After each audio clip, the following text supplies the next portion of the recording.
Hey guys, it's Tyler. I want to make a video on the concept of player agency because I think it's something that's poorly understood. I think it's a word that gets thrown around a lot, but everyone seems to use it differently. So it's something that interests me. Shauner's made a couple of videos where the subject's come up recently. In particular, this strange concept of okay, there's a whole can of worms to be opened with safety tools, which is the focus of the video. But this woman brings in this panel on safety tools. I don't think I'll make a video on safety tools. I think they're dumb. Have a session zero. Um, eh, why would you spoil your entire campaign or one shot or what have you by telling your players what's going to be in them? Give like a generic, is your game for adults? Is it not for adults? Are you a psychopath? Are you not a psychopath? Um, but yeah, she brings up this weird scenario with no context. That's a red flag for me. Anytime someone brings up a scenario with little to no context, I always am thinking, what did you do to lead to this? Um, she brings up, oh, her character and this other player's character are in conflict.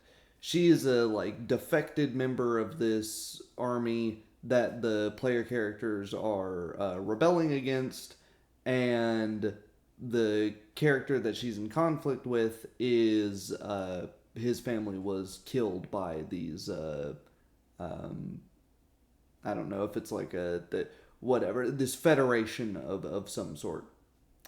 So there's that conflict. And I'm like, cool, that's interesting. First off, if you're going to have inter-party conflict baked into your characters, you obviously need to talk to that other player. What's the extent of that? Are we trying to kill each other? Are we not in this? Is this a competitive tabletop game? Regardless of whether the system's built to be competitive or not, are we running it that way?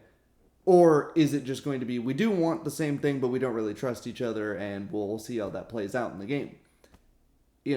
Figure that out. So there were some failings on the part of their session zero social contract, session -1, whatever you want to call that. I call it a session zero, so I'll just call it a session zero from here on out. But yeah, she describes how this character, her character gets knocked unconscious, and then her rival ends up tying her up to a chair and cutting her hand off. And I had like three different reactions to this, which were her reaction was, "Why didn't the GM stop this?" And I was like, "The GM? Why would the GM stop this?" I suppose if the GM had an NPC nearby that was like, "Hey, man, what are you doing?" But that wouldn't be the GM stopping it, right? My question was, why didn't any of the other player characters stop? How did she get knocked unconscious? But I guess maybe if he was the last one conscious, there's so much missing context that made it make no sense. But I was thinking, oh, that could be super cool if maybe now, her character goes to the rest of the party, whatever, afterwards, or the rest of the party busts into this dude torturing their own party member and are like, what the hell? No, we're not doing this anymore. You've had your chances to get the hell out. Um, and he becomes like maybe that character gets retired, becomes an antagonist, and now, depending on the setting, maybe they have to go find a cleric to regenerate her hand, or they have to go find like a cool prosthetic hand, something like that. And then that's like a cool theme to build on, like a constant reminder of the price you pay for defecting or for being a member of that army in the first place. That could be cool. Um, my point in all of this is that you do not have player agency isn't infinite. Most people know that. They know that with like, oh yeah, of course the GM can do stuff. But it seems like more and more I'm reading systems, I'm hearing stuff from the safety tool crowd that is like, you should be able to stop your GM whenever, at any point in time. You know, if they're doing something you don't like, oh, just stop them from doing that. The thing on the Powered by the Apocalypse I read of, oh, you know, only make things that could happen, don't make things that do happen. And it's like, ultimately, if you sign up to play a game of Shadowrun, you've read the rules, or you've had the rules explained to you. You signed on to somebody points a gun at me and pulls the trigger. There's a very high chance that my head explodes and I am no longer alive. Your player agency is saying, yes, I would like to play in a game like that. No, I would not like to play in a game like that. A while ago, I had a player character in a campaign die instantly. I didn't have a problem with him dying instantly because I agreed to play Pathfinder, a game whereby I know there are things with ×4 and higher crit things. There are things that have instant death effects. I've used that against players. I had issues with the things surrounding it, what led up to it.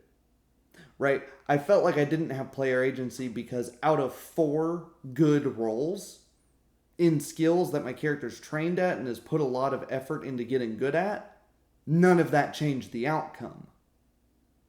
Right? I roll a good perception check, I don't see the guy coming up to me. I roll a good sense motive check, I don't notice that any of these guys are actually disguised criminals. I actively roll a bluff check to pretend that, you know, I'm just investigating the scene, I'm just trying to see what... It doesn't end up doing anything. Then I die instantly. It's not the me dying instantly part that's the problem. That's not agency. Does the NPC have... does the GM have agency when he's running an NPC that one of the players kills instantly? I suppose in the rule 0 of if they're going to fudge dice and just straight up cheat and not play the game by the rules... But then that's not what you agreed to at the session 0, or at least it's not what I would agree to. I'm not going to agree to a game where the GM can just randomly cheat all the time, but players can. It's like if you agree to play a game of chess with somebody, you agree that if your king gets taken, you no longer get to play that game of chess.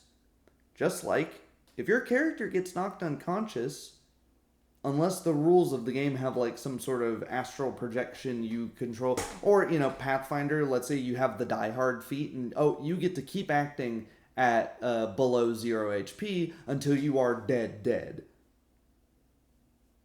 You have agreed that being at 0 HP means you don't get to act anymore. Your player agency ended when you agreed to that, right?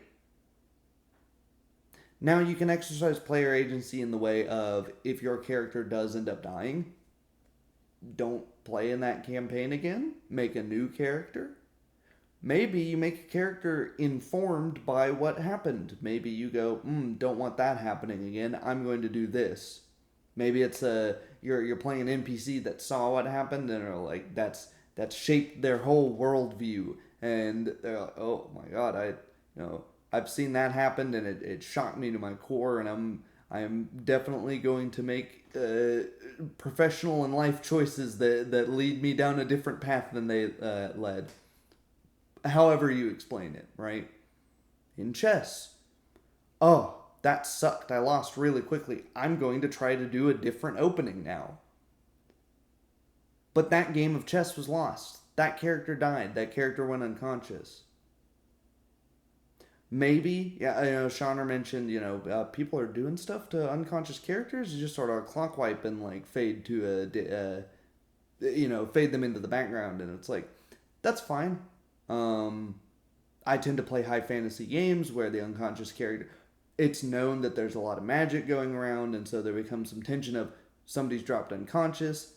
Is the enemy going to try to kill them because the healer's still alive, and they might run over and, you know, cast some healing magic on them and just undo all of their hard work at taking that opponent out? Or are they going to try to kill the healer and just ignore them, you know? So there's that tension. there's that tension caused by the fact that you no longer have that player agency and you're just sitting there unconscious, like, I hope things go well. You know, if you like the movie analogies, you know, panning on to the unconscious body of some, or the stunned body of, you know, throwing a flashbang into a room, but or stunned, everything's in slow motion, and you're hoping that the few people that haven't been flashbanged or haven't been affected by it get to line up their shot before this guy ends up killing the stunned guy on the ground. But yeah, it was a really confusing thing to me.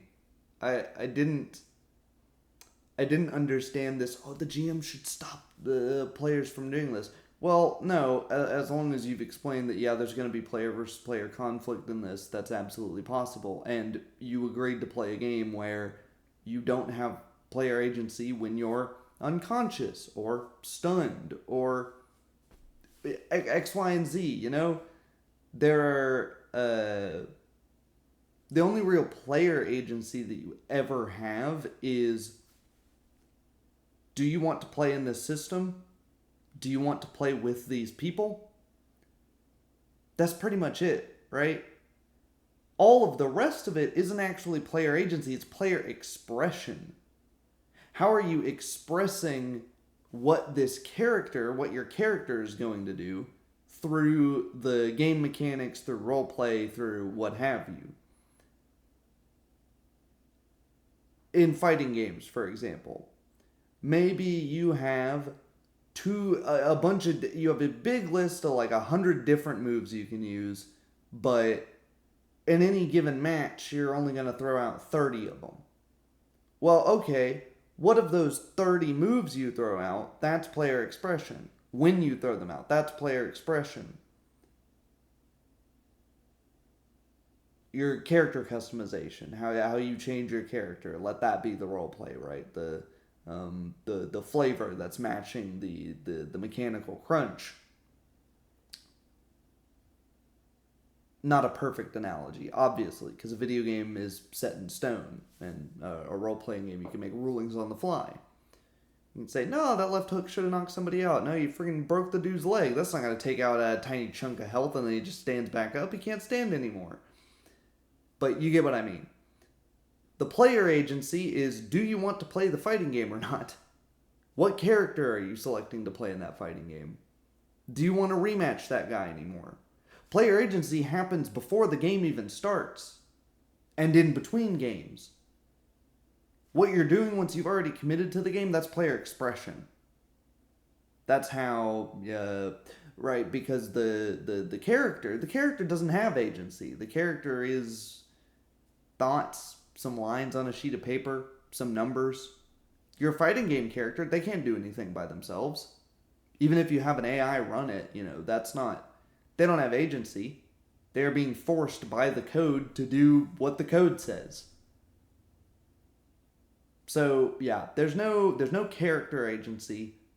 Player agency is, that's clerical. That's, find a group you like. If the group ends up doing a bunch of stuff, if they end up doing stuff you don't like, don't ruin the role play by going right then and there, wow, that fucking sucked. I hate that.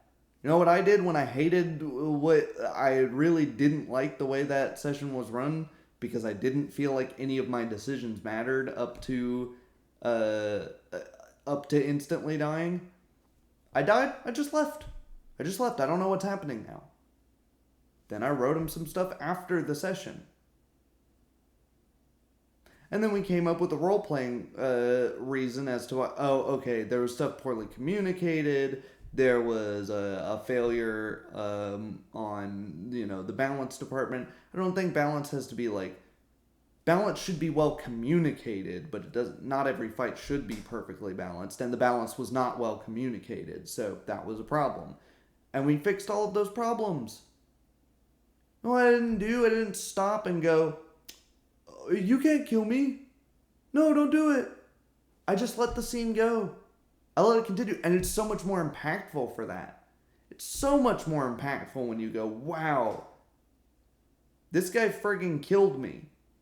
I had to get revived. And I don't even know. No cleric showed up. No cleric showed up to revive me. I just wake up half dead. Like, what the hell happened here? Because you can solve these scenarios through roleplay. You can solve balance issues through roleplay. You can solve uh, problems in a role playing game are solved by roleplay. That's beating a dead horse there, but you don't need all these safety cards. You don't need the are are you sure you'd like to quit? That's the player agency when you hit when you hit exit on an old video game. It's like, would you like to save before quitting? Are you sure you'd like to quit? That's player agency. Whether you save or just smack Alt F4. Do you decide to play again? Do you decide to start a new game? Do you decide to start a new character? All right, I'm repeating myself a lot at this point, but yeah, it's just something that was so confusing to me. I really didn't get. I don't get it at all. I feel like people have very different ideas of what player agency is. So have you heard this differentiation, player agency, player expression? I don't know. I don't like inventing too many new terms, but I think this is an important distinction. Won't get too much into the combat side of things because, of course, as Shauna mentioned, like, if is it player agency to be able to move I can move this chess piece to any one of these squares? And it's like, well, yes, it is. Well, it's player expression more so. Do you do this chess opening or that chess opening? Does your fighter, fight with, does he just, attack? He's just trying to kill this dude, finish the fight? Or is he disarming the guy? Is he trying to, grapple him, get him to calm down, he's still fighting, but he's taking a more diplomatic, less violent approach? I would say that's not player agency, that's player expression. Player agency is, did you decide to play that character that game or not? So, yeah. Let me know your thoughts. That's pretty much all I've got to say on that, I think. It took me a little while to get my thoughts together on that, and even still in the video I was trying to think of it, but I think it's simultaneously a complex issue with a pretty simple answer.